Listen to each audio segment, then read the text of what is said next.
Hello and welcome to the Weekly Defence Podcast. This week brought to you in partnership with our sponsor, Raytheon Intelligence and Space. I'm your host, Ben Vogel, and also with me in the virtual studio are senior land reporter Tim Fish and air editor Tim Martin. Welcome back to you both. All right, good evening. Hi, Ben. So coming up this week on the show, I speak to Gordon Arthur, our Asia-Pacific editor, for his monthly roundup of the news from his region. And our sponsor provides this week's Industry Voice segment with a conversation on developments in satellite ground systems. Both these conversations will be a little bit later in the show. But first, it's time for the main headlines from this week in defence. Rheinmetall and BAE Systems Land officially received an £800 million contract on the 7th of May from the UK MOD to upgrade 148 British Army Challenger 3 main battle tanks. The upgraded Challengers will be network-enabled, digitalised main battle tanks with a 120mm high-pressure main gun, firing kinetic energy anti-tank rounds and programmable multi-purpose ammunition. In the United States, the Army on the 12th of May confirmed plans to retire its Striker mobile gun system by the end of fiscal year 2022. This decision comes after a comprehensive analysis highlighted obsolescence and systemic issues with the system's dated cannon and automatic loader, according to a statement from the US Army. It added that the divestiture of obsolete systems will free up resources and manpower for other critical capability needs. Armed with an 105mm rifled cannon, the Striker MGS was the first US Army system fielded with an autoloader, but over time it has become costly to maintain.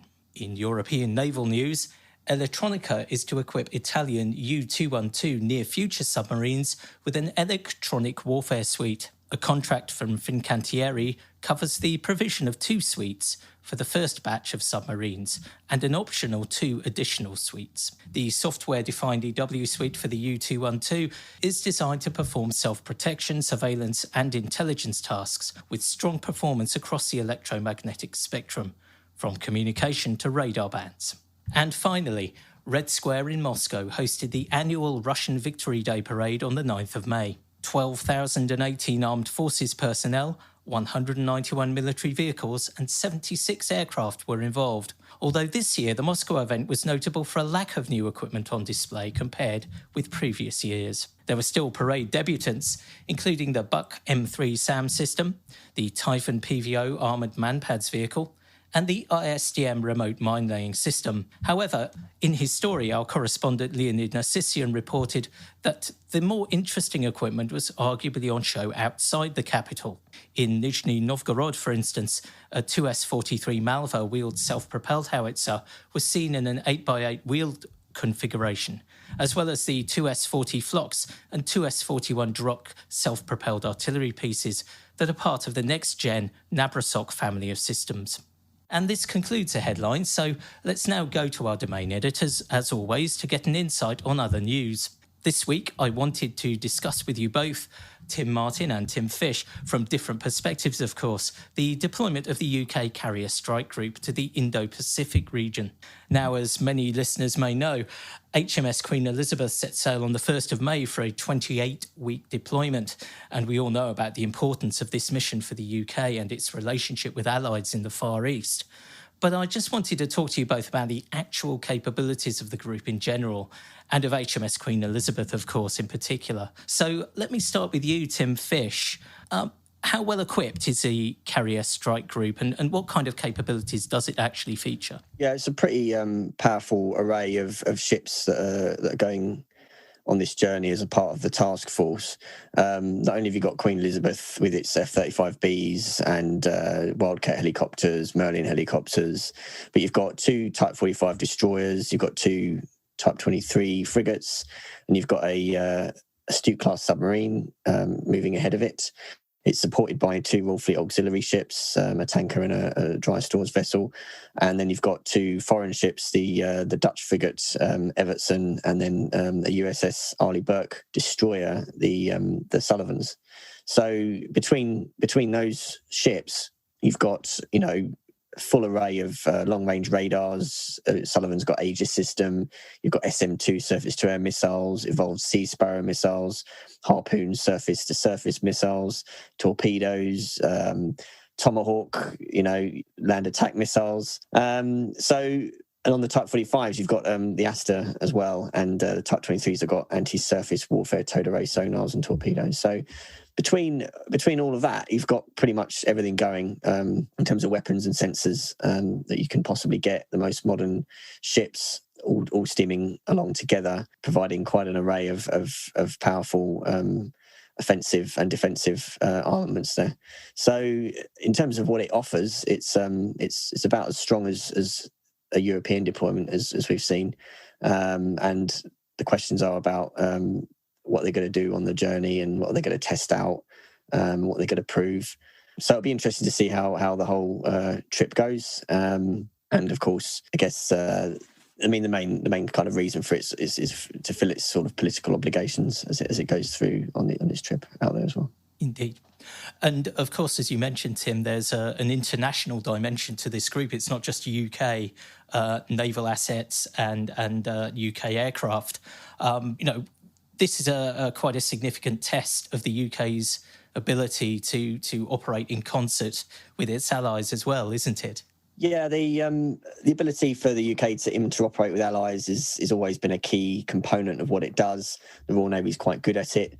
This is the first time that they're going to do it in such size. But I mean, like pilots, RAF pilots and Navy pilots have worked with the US Marine Corps and the US Navy before. The Evertson and the Sullivan, both those ships practiced, did a sort of like a dry run of the deployment last year. So they were involved in doing sort of a test run, if you like. So they know what they're doing. The question with interoperability is, I mean, Tim Martin can give you a bit more detail about the F-35 contingents on Queen Elizabeth. But in terms of the ships themselves, they'll use sort of the same similar networking, NATO standard Link 16, Link 22 kind of networks that would exchange data and information. The only limitation I think is that the Type 45 destroyers don't have the cooperative engagement capability, which would help a lot more in terms of targeting and weapon systems engagements using the sensors of other ships. But they don't have that, so that's the only limitation. But they'll probably find other ways of doing that. Okay, and speaking of Tim Martin, who could speak about the F-35. I mean, this is the first time that UK fighters have been embarked on an operational aircraft carrier deployment since 2010, I think, and it's certainly going to be the largest number of F-35Bs to embark on a sailing mission, as it were. Perhaps you could comment a little bit about that and also address the interoperability issue that Tim Fish mentioned. Yeah, exactly. So as Tim kind of mentioned, he teed me up nicely on the air power side. So there's 18 F-35s that are going to be deployed with the Carrier Strike Group.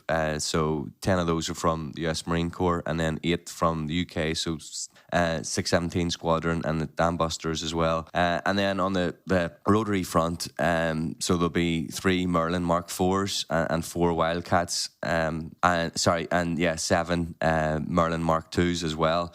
So it's quite a formidable array of aircraft, certainly. And as you mentioned, this is the first time since the Harriers were on board an aircraft carrier in 2011 that a successor, let's say, has been embarked. So the F-35. It'd be very, very interesting to see, going forward. And as Tim mentioned, what it means kind of politically. We always often hear of the crowded waters and South China Sea and so forth, and in and around that area. So and obviously this ties in very nicely with what the integrated review was talking about in terms of modernisation and in terms of that strategic pivot from kind of counterinsurgency to an Indo-Pacific tilt. And there's been, I suppose, in some quarters, some have said that that's mimicking the US foreign policy approach, and to a certain degree, you could agree with that. But also, given the offers from allies to participate with UK assets, certainly you would have to say that there's a fairly strong represents kind of a fairly strong, let's say, track record with allies, and it's certainly something that UK has been keen on highlighting, that it isn't just UK aircraft are participating in this one. Indeed, yes, and there are in fact more US Marine Corps F-35s embarked on Queen Elizabeth than UK F-35s, exactly. Which is an interesting point. Yeah, I mean there has been some mention of that, or some critique of that is to suggest that the build-up and capability for the UK F-35 has still to kind of reach its high point, let's say, and of course there are more deliveries to come. Obviously the contract is for 48 at the moment, as we know, but I don't know how far a comment that would be really, and whether the split of its 10 Marine Corps F-35s and 8 F-35Bs with the UK is representative of a wider issue in terms of operational readiness and availability and things like that. I don't know, to be quite honest, and certainly you wouldn't get senior representatives in MOD talking like that. Okay, well, thank you both for those comments on the carrier strike group. Let's move to the land desk now, and we've got a story from our Polish contributor Greg Sobczak about Poland moving forward with its short-range air defence procurement in the Narew programme. I think I've pronounced that correctly. I think it's called Narew. And Tim, I wonder if you could just sort of comment on that a little bit.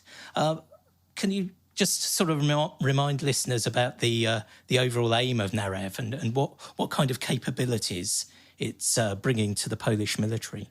Yeah, sure. I mean, Narew is one part of Poland's programme to upgrade its ground-based air defence systems. And it's been a kind of a long-running programme. It's the middle part, so it deals with the medium-range air defence capability specifically. And the announcement in the story is just that the local company, Polish armament group, the PGZ, has been appointed the main contractor for Narew.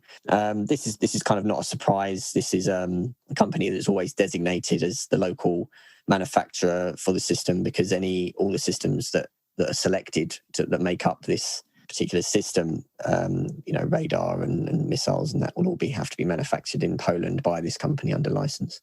So it's kind of moving the program on a bit, but they still haven't selected the interceptor. They haven't selected the missile yet, and that's kind of one of the key contracts that needs to be assigned, because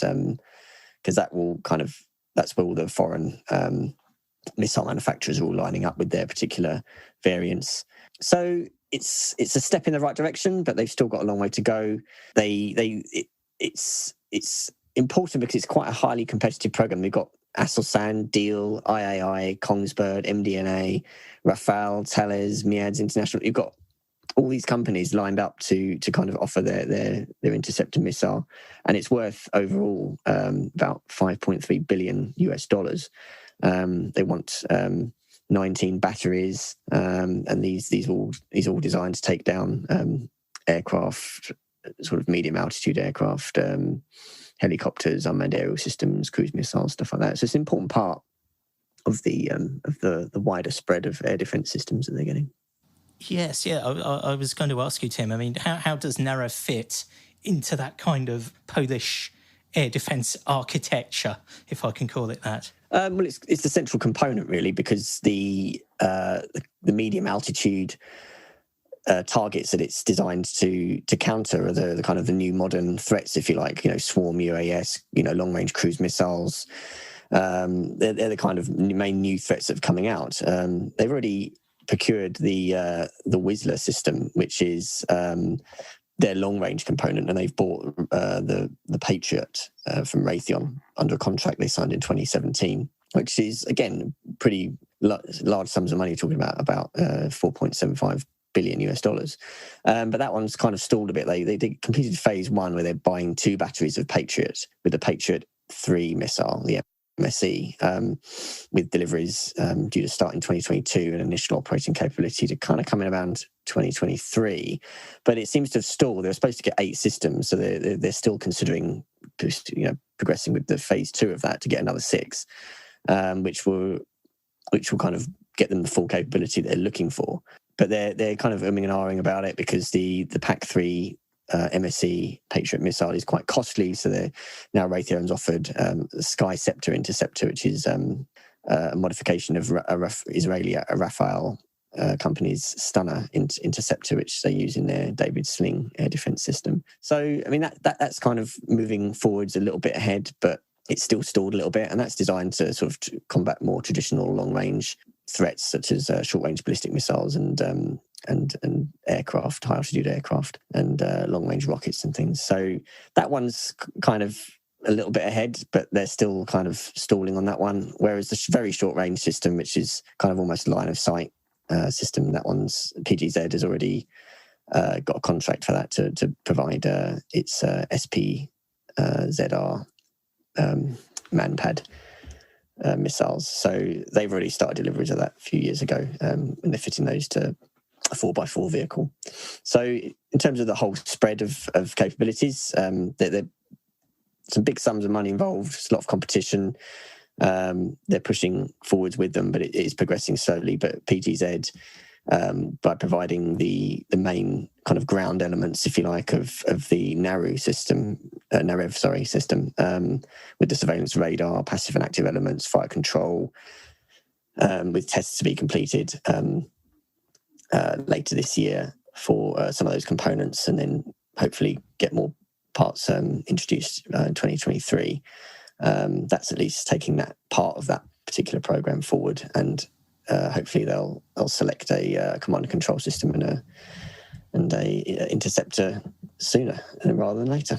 Okay, well, thank you very much indeed, Tim, for that update.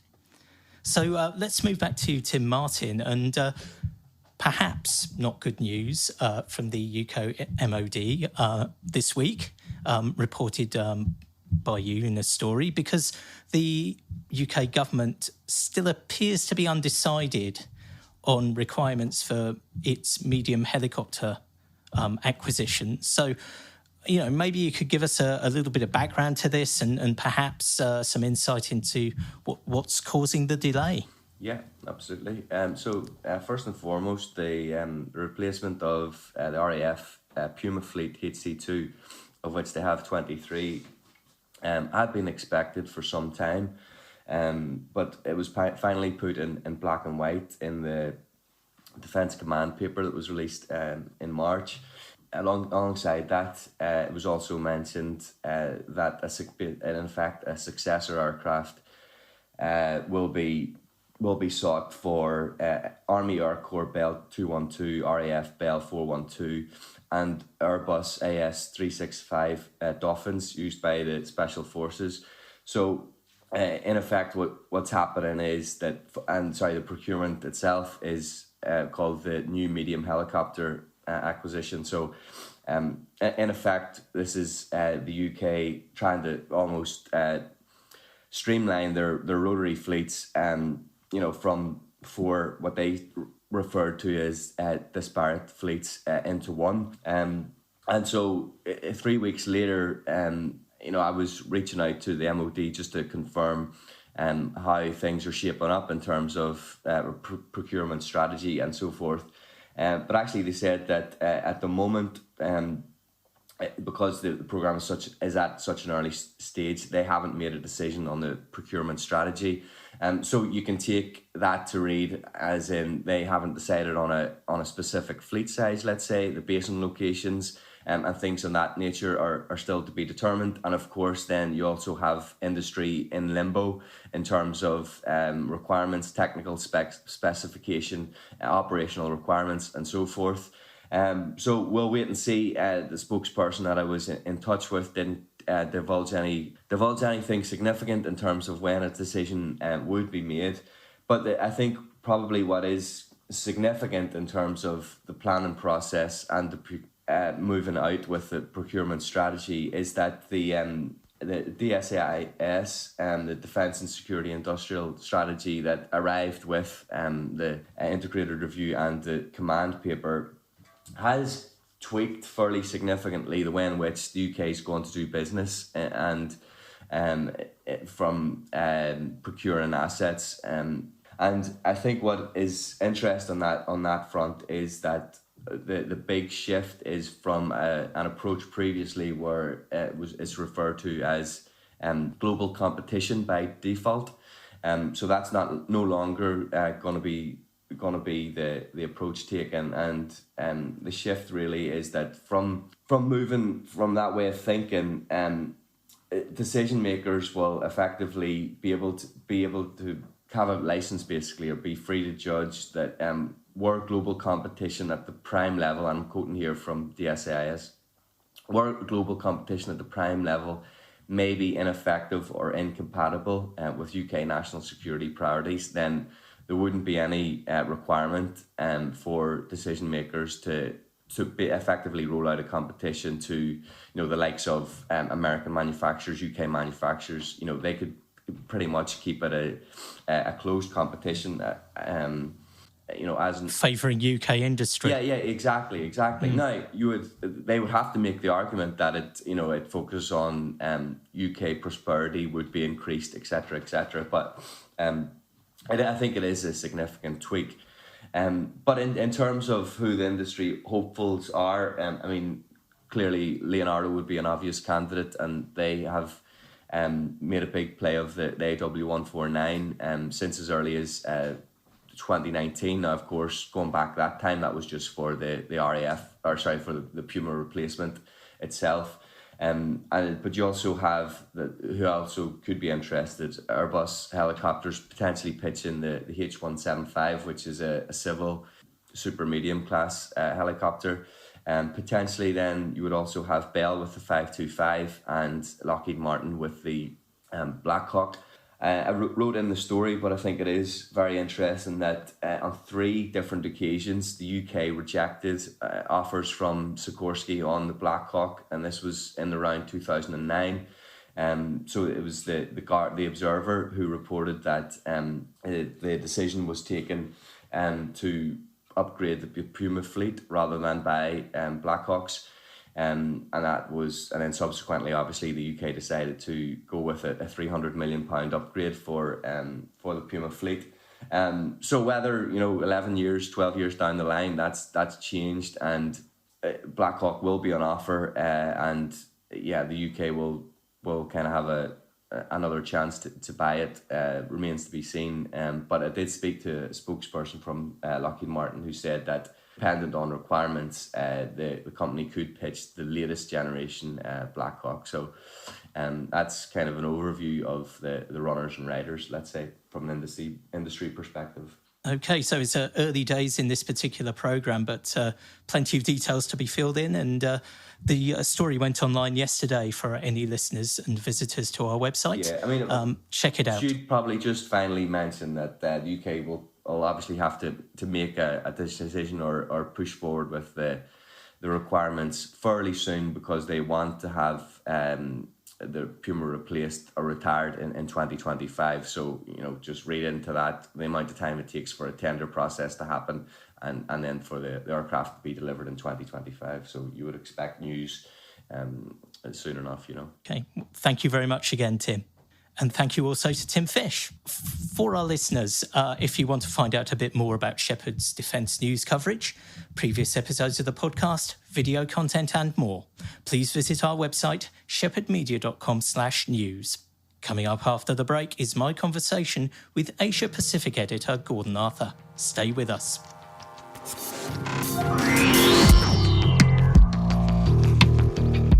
Hello, my name is Andrew, and Shephard has asked me to speak to you about my experience with Defence Insight, Shephard's all-in-one market analysis tool that has helped me spend less time finding opportunities and more time winning them. With full market data at my fingertips, I'm able to identify upcoming and lapsed programs, see the bids that won and failed, and, this is the part that really helps, beat my competition to opportunities and increase my win rate. Shephard's tool brings together programs, systems, and subsystems into one integrated location, so you can see the entire supply chain. So whether you're a researcher, business developer like me, or your role is focused on strategy development, see how powerful Insight can help improve your everyday with a free product demo. Contact the experts at insight@shepherdmedia.com. Welcome back to our regular catch-up with Shephard's Asia-Pacific editor, Gordon Arthur, to see what's been making the news in his region over recent weeks. Hi, Gordon. How are you? Hi there, Ben. Nice to be talking to you. And I gather you've got an important tennis match coming up. I do indeed. Would you like to talk about that tonight? Well, I think perhaps our listeners would rather we talked about Asia-Pacific. So let's talk news, and we'll start in India. Yeah, so if we start off with the land domain, so as you mentioned, India, and on the 22nd of April, they issued a request for information, a tender process. So they're looking for light tanks. Now, this is nothing new for India because they have sought light tanks before. Obviously, a light tank is a lot better than a medium or heavy tank when you're driving around mountains or difficult terrain. So that seems to be the main reason that they're looking for these tanks. And obviously galvanized by the fact that last year, India and China had a pretty brutal confrontation along the border. And of course, those tensions are continuing. China has Type 15 light tanks of its own in Tibet. And so India would like something to match those. The quantities are interesting, 350 tanks that they're looking for, which is quite a sizable contract. It's interesting too. I mean, a lot of countries talk about light tanks, but how many actually go through and buy them is very few. The Philippines is one that has. So it'll be interesting to see what happens with this particular requirement in India. Okay. Now, this latest RFI, we've been here before in India without anything necessarily tangible turning up as a result. What, if anything, is different about this particular RFI that suggests it might actually be followed through? I think it's a sense of urgency. And India often has only itself to blame because things get mired down in red tape and in ineptitude and nothing moves forward. So the previous RFI for light tanks was actually way back in 2009, so 12 years ago. But the difference this time, I think, is the realization that China is a force to be reckoned with. It is being aggressive along its northern border.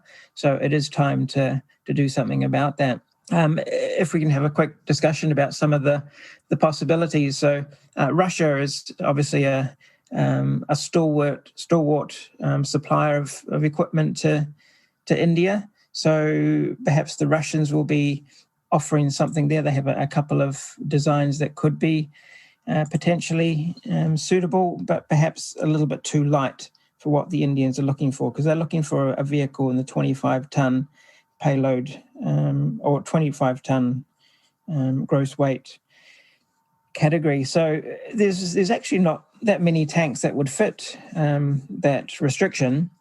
India has been talking about using the K9 hull, which is an artillery piece that India has acquired and license built in India, and so perhaps mating that hull with a turret.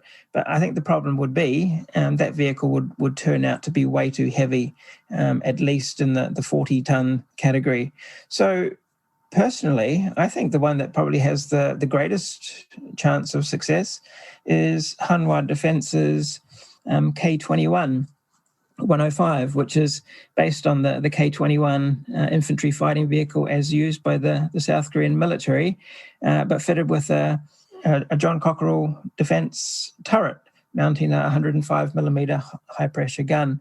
So that one is pretty much bang on in terms of the weight category that India is looking for. Okay, so we'll wait to see what happens with that particular RFI. But while India is very keen to buy light tanks, relatively light tanks, the Aussies are actually pushing to upgrade their heavy armour. So perhaps you can tell us a little bit more about that story that you wrote. Yes, this is something that we've been following for quite a while. So Australia has had a requirement for heavy armour and also engineering support vehicles for a number of years. And so things are finally starting to move. So on the 29th of April, the US Defense Security Cooperation Agency announced a $1.69 billion potential foreign military sale to Canberra. So again, the numbers are pretty interesting, relatively high numbers. The announcement, it listed 160 M1A1 Abrams tank structures or hulls. And from them, Australia will sort of put together 75 M1A2 SEP V3 Abrams tanks, 29 assault breacher vehicles, 18 joint assault bridges, and at the same time, they'll also order another 6 M88A2 Hercules armoured recovery vehicles. So these are pretty high numbers. Not a surprise, though, because Australia has been looking to increase the number of tanks that it's got. It has 59 M1A1 AIM Abrams tanks, and it just felt that wasn't really enough. So obviously it's increasing that number. And the important thing is the addition of these engineering vehicles, so the assault breacher vehicles and the bridges. And probably those numbers are higher than we expected. Yes, it's interesting. I mean, why does Australia need quite so many? I can understand if they want to recapitalise their existing inventory, but what's the impetus behind wanting to buy even more armoured vehicles? Well, if you were in the Armoured Corps, wouldn't you want to have nice, big, heavy new vehicles as well? It's an interesting question. I think that the last time Australian tanks were used in combat was the Vietnam War, Centurions. So they haven't been used in combat for a long time. So pretty much all the expeditionary operations that Australia has been involved with, whether it be East Timor or Iraq or Afghanistan, the heaviest vehicles they've used is the ASLAV or the M113. So, an Abrams tank, that's a totally different kettle of fish, trying to move those into to another country for expeditionary purposes. But I think, again, it's just there is a long tradition of having main battle tanks in the Australian Army, and it's time to update the fleet it's got, because it's had them for quite a number of years. The other advantage of this particular acquisition is it puts Australia on exactly the same footing as the USA. So it will be the very latest Abrams configuration. You've got the commonality, the ease of integration between Australia and the USA. So that's important. The one thing that wasn't mentioned in this announcement was Australia's desire to get armoured engineer vehicles. And the reason for that simply is that the US Army or the US industry, they don't make an armoured engineering vehicle as such. So it looks like Australia is going to have to come up with its own design. Again, it will be based on the M1 Abrams. It's got surplus hulls, so it'll be looking for a company in Australia, something like perhaps General Dynamics Land Systems or BAE Systems, to help them develop this armoured engineer vehicle, because that's been a stated requirement for some time. That sounds very interesting. One to keep an eye on, certainly. Let's move on to naval matters now, Gordon. And the big news over recent weeks has been in China, where 3 new ships have been commissioned, new naval vessels. And in your story, you call them apex predators, which is an interesting way of describing them. So perhaps you can give us a bit more information. For sure. Now, 23rd of April, that's obviously a date that would be etched in your mind, Ben, because it is... St. George's Day, is it? Well, no, it's actually the anniversary date of the founding of the People's Liberation Army Navy. How silly of me, I forgot. Yeah, so this was a pretty big occasion. It happens to be the 72nd anniversary of the PLA Navy this year. And to celebrate, they launched 3 separate ships, different classes, and very impressive. I mean, it's not very often that a Navy gets to commission at least 60,000 tons worth of ship in one go. But that's what the PLA Navy did. The president, let's say the chairman, Xi Jinping, he was there. It happened at Sanya Naval Base on Hainan Island, which is sort of the South China, at the top of the South China Sea. So it would seem that these 3 ships will be part of that South Sea Fleet. Sounds quite provocative, doesn't it? Almost. Yes, I mean that's their home. That's where the South Sea Fleet sort of based mostly. So no surprise there. But it does put them within easy striking distance of the South China Sea, and as our listeners will know, that's an area of growing tension. So I'm sure you want to know what these three particular apex predators are, and the reason we call them apex predators are that they're pretty sophisticated ships. So first of all, we have a Type 075 landing helicopter dock, an LHD, and this one's received the name Hainan. Not sure of the exact displacement, but something perhaps around about between 40,000 tons. This is the first one that the Chinese Navy has introduced, and it will enable a sort of a step change in the amphibious capability of the PLA Navy. Up till now, it's been operating LPDs, so this will be a great improvement. Of course, it's not the only one. Two others are under construction. So China will end up with a number of LHDs. So perhaps in a number of years to come, we'll see Chinese marine expeditionary units traversing the oceans of the world. The second ship that was commissioned on the 23rd of April was a Type 055 guided missile cruiser. It's actually the third in the class. It's the first one for the South Sea Fleet, but it's a pretty impressive warship, 180 meters long, full load displacement of 13,000 tons. So it's amongst the largest of its class, of its type. In the world. Talking to different people, some have said the Type 055 marks an inflection point for the Chinese naval design. It's designed obviously to accompany and to protect aircraft carriers. It has a huge number of missile launch cells. It can do all sorts of things. So that's a pretty important and pretty capable warship, and we'll see more and more of these being commissioned. So it doesn't necessarily add a brand new capability for the Chinese Navy, but it augments what's already there, the cruiser Dalian, or... Yeah, I think you could say it's moved the Navy a step forward. So in terms of its capabilities, its sensors, the number of weapons that it can carry, it's a huge step up from the previous Type 052D destroyer. Certainly a lot more sophisticated. How sophisticated is difficult to say. How can you compare it to an American one? It's never been used in combat, but I would suspect that it's pretty capable. And the third vessel to be commissioned on that day was a Type 094 ballistic missile submarine, so obviously nuclear powered. And it marks a growing fleet of SSBNs for the Chinese Navy. How many of these does the Chinese Navy have? Some people say 6, some people say 7, but certainly I think it was last year China commissioned 2 in one go. So this certainly adds to the fleet. Equipped with JL-2 submarine-launched ballistic missiles, perhaps a range of 7,200 kilometers. If it wants to fire them on the USA, it still has to sail a bit closer.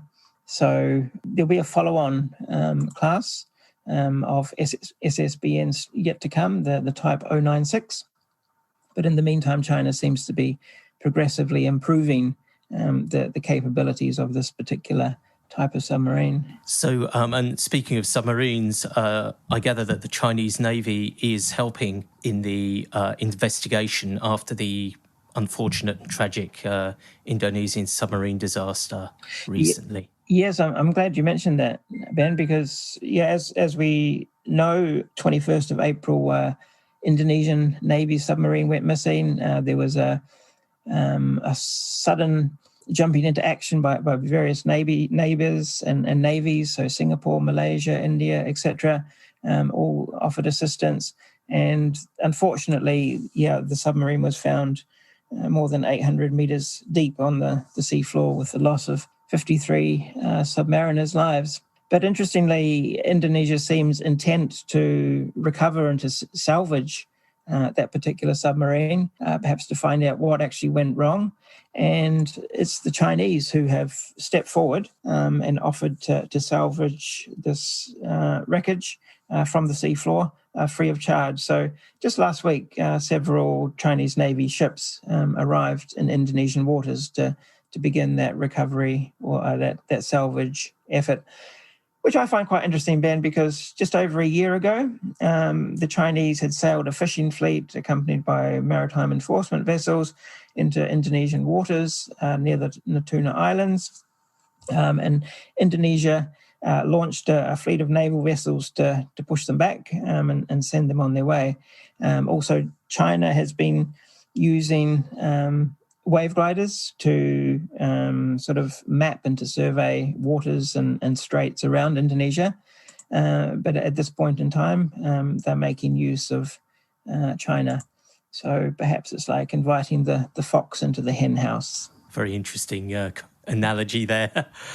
Moving on to military aviation, Gordon, and you reported on a big helicopter procurement spree in South Korea. So what's being bought in that country? Yeah, so the South Korean military, they do have a rather large Marine Corps. Up till recently, the South Korean Marines haven't had their own helicopters, so they've had to rely on the ROK Navy for helicopter support. But they're actually building their own aviation capability. So they're receiving transport helicopters, which is the MUH-1 Marinon, produced by KAI in South Korea. So they've got that one covered, but they've also been looking for attack helicopters. So these are helicopters that would support an amphibious assault, that would give them an armed capability. And there were a number of different contenders. I think probably the strongest were the Boeing Apache and also the Bell AH-1Z Viper. But South Korea's turned its nose up on all of those, and it's decided it would better produce them itself. So what it's actually doing is going to produce an armed version of the MUH-1, which they will call the Marine Attack Helicopter. And it's pretty much a standard Marinon, but with weapons installed. So the South Korean Marines want an attack helicopter, a dedicated attack helicopter, but what they're getting is not in that category. This is a large and not so nimble helicopter. It's in terms of protection, in terms of maneuverability, in terms of firepower, it's not going to be the same as something as an Apache or a Viper. So the main reason for this comes down to cost efficiencies and supporting local industry. So that's been the key criteria for South Korea. Okay, and so the fact that the South Koreans have kind of turned away from buying American-produced kit, that seems to indicate almost a made-in-Korea policy, slightly analogous to the Make in India domestic defence policy, or is that a bit too much of a stretch? No, South Korea has a very intensive desire to be independent, to not rely on other countries. So in terms of naval shipbuilding, in terms of aerospace, in terms of land equipment, digital stuff, South Korea is remarkably self-sufficient. I mean, armoured vehicles, for example, all artillery, all of them are designed and built in South Korea. Naval shipbuilding is pretty much all done in South Korea. So KAI, as we've mentioned before, involved in the KF-X, which is now the KF-21 fighter. So that'll be the most sophisticated aircraft that South Korea has come up with. South Korea has been making helicopters for quite a while at home. So the MUH-1 is based on the Syrian, which was done in conjunction with Airbus, so technical cooperation and assistance going on there. But certainly at every step of the way, South Korea is seeking to indigenize and to be more self-sufficient in terms of defense industry. UAVs, that's another area where South Korea is particularly are putting a lot of effort into indigenous solutions. Okay, well, thank you very much indeed for this particular wrap-up, Gordon, and we look forward to speaking to you soon. Thanks, Ben.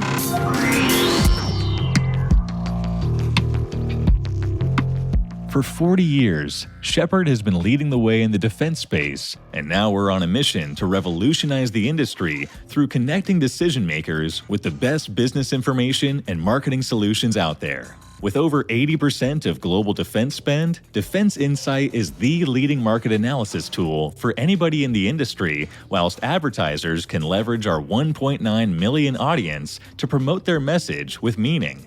Shephard, a full suite of solutions built to give you the decisive edge in defense.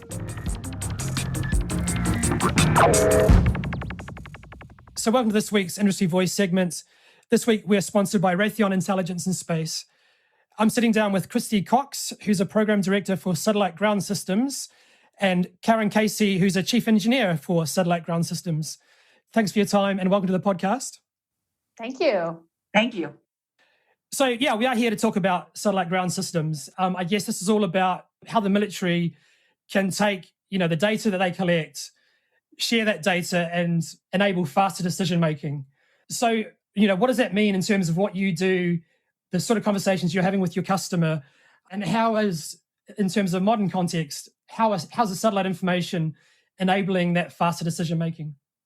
Well, that's a great question. I'll start out. I know Christy has some good inputs here too, but let me just start out by saying we describe what we do in simple terms, but the way you described it is really key. Behind the scenes, it's a tremendously complex process that consists of many complex piece parts to take that satellite data and do something meaningful with it. And to your question, what does it mean to get to these decisions faster? What it means is data is coming down at a rate of speed like we've never seen before. And it's being multiplied across more sensors and more satellites than ever before. So what that means for us down on the ground, building these ground systems, is you've got all these pieces of data, zeros and ones. You need algorithms to transform that data. And you need to be able to take mountains of data and find that needle in the haystack that basically says, here is something meaningful. Here's a volcano. Here is something else from a weather event that is key, that needs to be communicated rapidly. So that's kind of a short answer, shortish long answer, maybe you would call it a medium answer. But at the end of the day, what it means to get to these decisions faster, we want that volume of data. We embrace these mountains and oceans of data that are coming at us, because that means that there are more needles in these haystacks. So we can go after them. And the key is to fast grab those needles and make it available to the users of our systems so they understand in very simple terms why that is important data.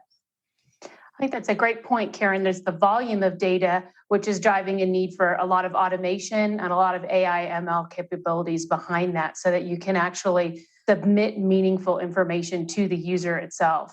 And I think another one of the challenges to consider when you're thinking about speed is speed to market for being able to rapidly insert technology within your capabilities. So it's not just the volume of data coming down, it's the pace of technology that's happening in the world around us and how we insert capabilities very quickly into the solutions that we deliver. Yeah, that's awesome. And, just one quick thing about that is part of what gets you that faster needle in the haystack is when we build these ground systems, they are software, COTS, FOSS, hardware, a lot of big complex parts, right? But the key to getting to faster is delivering these ground systems faster. So we don't deliver every 2 years. We're moving at a speed right now where we are delivering ground systems literally on 2-month boundaries. When it used to be years. I mean, it would take 2 years from start of a program till we made our first delivery. And that was on a fast program. Christy probably remembers some of those too. And now we're doing it, right? And now we're doing it literally 4 months and we're trying to speed that up. Yeah, we used to think a lot about the end objective in mind, and now we think about all those interim steps. We got to change as we go. So employing technologies, just like commercial industries are, for agile practices and things to deliver capabilities faster, and potentially not always knowing where we're going as we're speeding along. You make some really great points there. I guess the military satellite business traditionally hasn't been famous for being that operationally responsive because of the nature of the timelines involved, as you've highlighted. Could you give us perhaps provide some more examples of what industry is doing to sort of speed up that timelines? I mean, practically, how do you go about doing that? Well, here's a good example. On our program, we are highly motivated to go find technology building blocks from anywhere. I mean, literally, software. This is software. This is hardware. So we can pull in innovation from any source. So, and honestly, I truly believe those are the kinds of things that speed us up. We can go to a small company and say, "Hey, you've got a better algorithm. You've got a better mousetrap. Let's use that. Let's work together, right?" And put that building block into our system. So that's not something that we have to go now build new lines of code from scratch. Speeds us up. It's like as if you're building a Maserati or you're building a car. We can now go out and get the best tire, the best engine, right? And put these pieces together faster and bring mission value. To add to that, one thing that we're seeing with our international partners as well is just being able to embrace prototyping, willing to fail a little bit faster, willing to do experiments and demos that we wouldn't have before. Just as more things in space and ground are becoming commodity, like Karen was saying, all the different COTS and FOSS and commercial applications that can be brought in. If you think about the sort of technologies that we're launching and how we're launching those into space, just becoming more and more approachable, faster, cheaper. There's a greater tolerance for risk. There's a greater tolerance for prototyping, failing and learning as you do so, and succeeding as well, of course. Every time we sort of have these kind of conversations, it invariably comes back to the idea of, I guess, multi-domain operations, and there's various catch-all phrases for that kind of term. And from a space perspective, what can be done to better serve and enable that coalition interoperability? How do you guys sort of see that developments from a US point of view, but then taking that international viewpoint? It's a great question, because if you think about, I mean, the U.S. has done so much to lead early space development, and every day on the news we see examples of different data sources, whether it's EO or weather or synthetic aperture radar in some cases, airborne imagery. It's just becoming more and more of our daily lives. And as more nations participate and launch their own capabilities, it just enables the fact that a larger coalition of space missions can work together in a different way. So coordination is key. A couple points to extend there. Obviously, there's the technology and being able to share data and share tasking, across different boundaries, if you will. So there's a technical challenge there. There's also a major policy implication as well on how different nations put in place the policy to be able to work together, to do targeting together, to do tasking together, to work together on a common mission. Each one has a different policy for data sharing. Each one has different national space policies and all those sorts of legal considerations as well, whether you're talking about launch or ground operations or the space operations themselves. So some of the enabling technology out there is obviously standards to make things work together, but a large part of this is going to be driven by policy arrangements between multinational organizations. And one thing just on interoperability that I think is important to know, how you architect and design the system can enable it. I mean, think about something as simple as your iPhone, right? It's been architected and engineered to be able to support this huge diversity of apps, right? Why? Well, it's an open system for applications, right? There's clear APIs that are published. so that apps can know what they need to do in order to be hosted on this platform. So those kind of technical innovations about architecture, open architecture, also help support interoperability from a technical perspective as well. That's a good point to end things on. Guys, thanks very much for your time. Christy Cox and Karen Casey, both with Raytheon Intelligence and Space.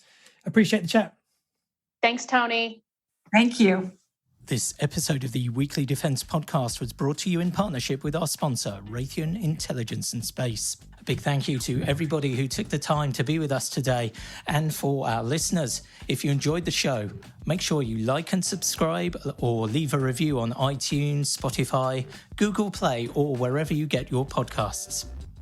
If you want to know more about the market landscape in the defence sector, visit shepherdmedia.com/subscribe and redeem your free trial to our premium news, where you get international coverage of equipment innovation, company news, program updates and more from our team of expert journalists. Until next week, thank you for listening.